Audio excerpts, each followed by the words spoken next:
지난해 3월 문을 연 경기도 화성의 한 고깃집. 한참 매출이 오르며 자리를 잡아갈 때쯤 계엄 사태를 맞았습니다. 연말 단체 예약이 줄줄이 취소됐습니다. 거의 반토막 정도 났고요. 원래는 좀 기대를 했었는데 어저께도 매출이 제로였습니다.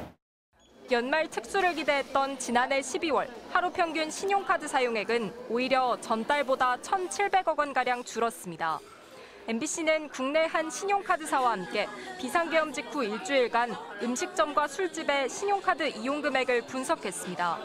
결제 기준 시각은 밤 9시 이후로 잡았습니다.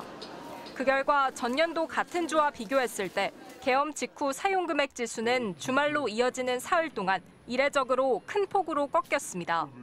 특히 소비가 활발해야 할 토요일, 신용카드 지수는 전년 대비 4% 넘게 추락했습니다. 국회에서 대통령 탄핵안 처리가 무산됐던 바로 그날입니다. 늦은 밤 모임을 서로 자제하면서 자영업자들의 연말 특수도 날아간 셈입니다. 저녁 한 10시쯤, 11시쯤 되면 이제 끊겨버리는 추세니까 벌써 1차에서 끝난다는 얘기죠, 그게. 장사는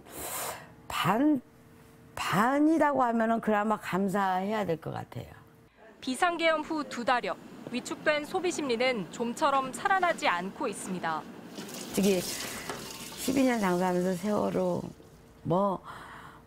다 코로나까지 메르스까지 다 겪어봤지만 그때 심정보다 지금 심정이 더 깝깝해요.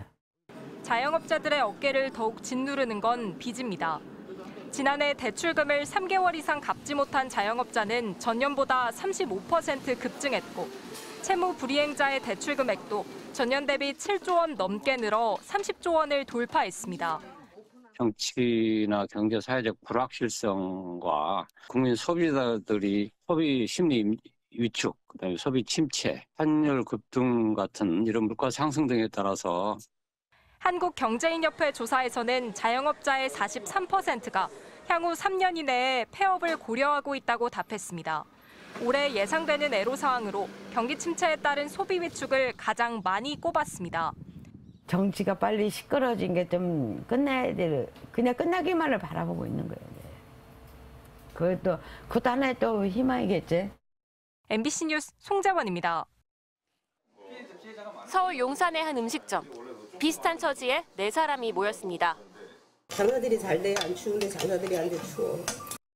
용산 전자상가에서 20년 가까이 장사해온 사장님들인데 지난해 티몬 위메프 사태가 터지면서 300억 원이 넘는 빚더미에 올라앉았습니다. 그 20년 동안 해왔던 거를 한 번에 이제 다 사갔네.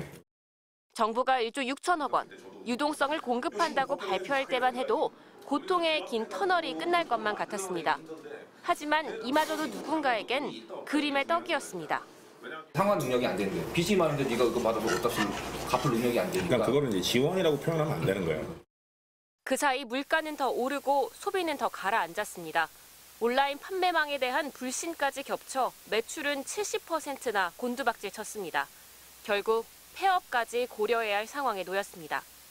화도 나지 않는 이유는 희망이 없기 때문이다. 맞아. 아예 폐업해버린 온라인 쇼핑몰 사업자는 역대 최대치를 넘어섰습니다. 어떻게든 버텨보려던 소상공인들이 퇴직금과 같은 노란우산 공제금을 담보로 대출을 신청한 규모는 9조 원에 이릅니다. 코로나 이후 빚으로 버텨왔던 소상공인들에게 찾아온 물가 상승, 그리고 지난 연말을 강타한 계엄 사태. 연이은 악재에 소상공인들은 더 버틸 여력도 없어 보입니다. 1년에 자영업 부분의 빚이 부채가 100조씩 늘고 있거든요. 퇴로가 없었다는 얘기입니다. 엑시트를 할 수 있는 분들은 엑시트를 하고 결국 이것은 재정이 해야 될 일이라고 생각합니다. 소상공인연합회는 한계 상황에 몰린 소상공인을 위해 최소 20조 원 핀셋 지원 추경이 필요하다고 호소합니다. MBC 뉴스 장식입니다. 지난해 11월 영업을 시작한 서울 마포구의 한 카페입니다. 미용실 안에서 배달 영업만 하고 있습니다. 당초 미용실을 인수해 카페로 꾸밀 계획이었는데 최근 고민이 깊어졌습니다. 비상계엄 사태 뒤 매출이 예전만 못하고 주변 커피 상권이 침체돼 홀 영업을 시작할지 말지를 저울질하는 겁니다. 다른 카페 사장님들이랑 이야기를 좀 나눠보니까 같은 현상을 겪고 있더라고요. 그래서 좀 충격적이었죠. 회복이 좀 더딘 감이 없지 않아 있고. 내란 사태 이후 소비 심리가 위축된 가운데서도 특히 카페는 큰 직격탄을 맞았습니다. 지난해 4분기 일반 식당 매출은 전분기보다 소폭 올랐지만 카페는 무려 9% 넘게 급감했습니다. 통상 연말에 대목을 맞는 술집도 오히려 1.7% 매출이 줄었습니다. 소비 심리가 위축되면서 상대적으로 덜 중요한 소비부터 줄였기 때문입니다.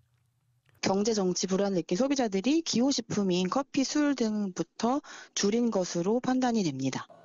지난해 4분기에는 당구장과 노래방, 볼링장 등 예술, 스포츠, 여가 관련한 매출까지 7% 넘게 감소했습니다. 이전보다 사람들이 덜 모이고 수년간 누적된 고물가로 인해 소비자들이 지갑을 닫았기 때문입니다. 고물가가 압박 요인이 되어서 이 식품과 같은 필수적 지출은 줄일 수가 없으니까 기호식품이라든가 여가, 오락 등의 지출이 줄어드는. 지난해 12월 계엄 선포 이후 88까지 떨어진 소비자 심리 지수는 2달 연속 100을 밑돌며 회복되지 못하고 있습니다. 전문가들은 자영업은 한번 무너지면 회복이 쉽지 않아 비상계엄 선포의 여파가 올해 상반기까지 영향을 미칠 것으로 보고 있습니다. MBC 뉴스 박성원입니다.